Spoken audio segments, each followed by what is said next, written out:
আসসালামু আলাইকুম ওয়া রাহমাতুল্লাহি ওয়া বারাকাতুহু।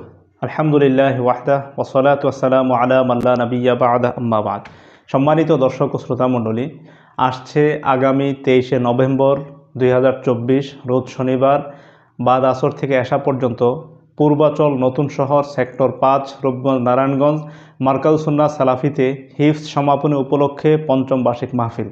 উক্ত মাহফিলে প্রধান আলোচক হিসাবে ওয়াজ উপস্থাপন করবেন শেখ মাওলানা আমানুল্লাহ বিন ইসমাইল মাদানী, সহসভাপতি আহলে হাদিস ইমাম ও ওলামা সমিতি এবং আলোচক আত-তাহরিক টিভি। উক্ত মাহফিলে বিশেষ আলোচক হিসেবে থাকবেন অধ্যাপক মাওলানা জালাল উদ্দিন, কেন্দ্রীয় শুরা সদস্য আহলে হাদিস আন্দোলন বাংলাদেশ। আলোচক হিসেবে থাকবেন মাওলানা আব্দুল ওয়াদুদ, সাধারণ সম্পাদক আহলে হাদিস আন্দোলন বাংলাদেশ ঢাকা দক্ষিণ সাংগঠনিক জেলা। ওস্তাজ আরজু